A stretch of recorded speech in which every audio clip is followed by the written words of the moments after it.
Am I going to make a video on the current state of the NBA at some point? Eventually. But I need to rant. Because the 76ers have become like the most infuriating NBA team this season. What I mean by that is, the 76ers will look competent for like a game or two. And then they will completely shit the bed. First of all, the team is totally allergic to going on win streaks of more than 2. So, you know, looking at the Nets game last night, we have it where the Sixers won 2 in a row. And this is the third time where the Sixers have, beaten a good team, looked competent, only to then completely just shit the bed the next time. And I'm honestly, genuinely getting furious with it. Because you have the Sixers who, looked real bad after the Embiid injury. And of course, only beating the Utah Jazz isn't that great. But I figured, hey, maybe something's going to click together. And then we go on a 4-game losing streak. And it's like, okay, we have Buddy Hield. Maybe he's the guy. Close loss to Atlanta, which I wasn't happy with by any stretch of the imagination. But I figured, okay, it's a good learning experience. We play the Wizards, and we barely beat the Wizards. But then we beat the Cavaliers, who were, at the time, the hottest team in the NBA. And we just, and we beat them. Very gutsy win, similar to the Cavs win over the Celtics. But the Sixers beat the Cavaliers and they thought, okay, maybe we're back. And then we had a lead for a while over the Miami Heat. They wound up blowing. We get squashed by the Knicks, but then we beat the Cavaliers again. Only to get squashed by the Bucks. And in a Celtics game, the Sixers literally were able to keep it close to the Celtics for almost the entire game. And in the second half of the fourth quarter, the Celtics just pull away. Then we beat the Hornets, but it's a close game, closer than our other 2 games against the Hornets.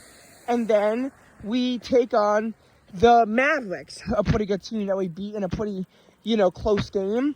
And then we can't even beat the Brooklyn Nets. And listen, I'll excuse the fact that Embiid was out and Maxey was out.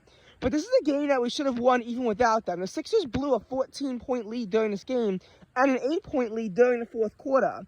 The Sixers just, looked like garbage during that game. And this is a Nets team that lost to the Grizzlies. Guess who plays the Grizzlies tonight? The Sixers.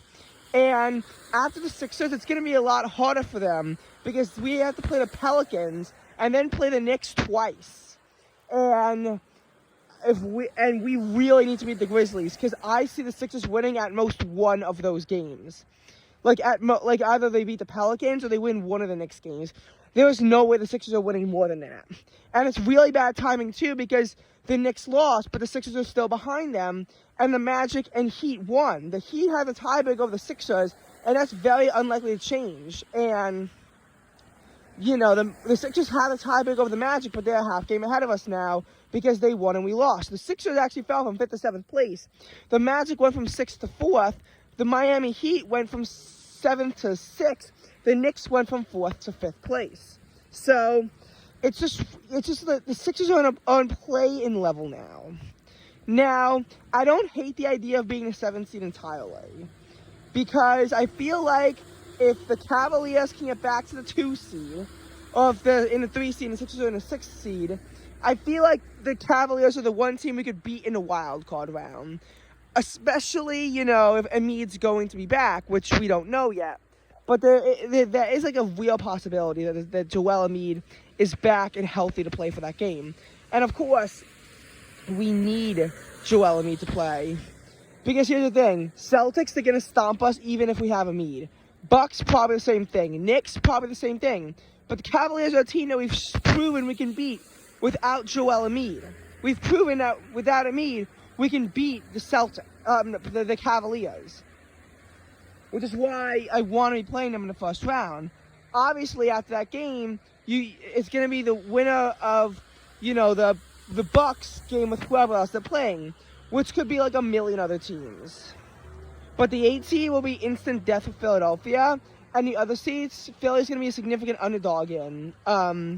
This could be a year in which the Sixers are first round exits because of their poor seeding due to injury. Miss the playoffs entirely? I mean, it's possible. A 7 seed's never missed the playoffs entirely, but we've seen crazier things happen. There is a real chance the Sixers could actually miss out on the playoffs entirely. And I'm being genuinely serious. The Sixers could completely miss out on the playoffs entirely. Especially if you're in play-in range. If you can't win those games, which, telling the Sixers, they love to choke in these moments, then we don't make the playoffs. Sixers don't make the playoffs in that scenario. And you might be wondering, how much worse could it get? Well, if the Sixers lose and the Pacers win, then guess what? Sixers fall to the 8th seed because the Pacers also have the tiebreak over the 76ers.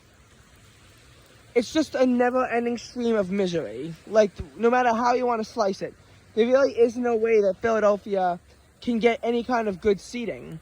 Like, me personally, I think they'll get the 6th seed because their end-of-year schedule is sort of easy and should be winnable, but I don't know.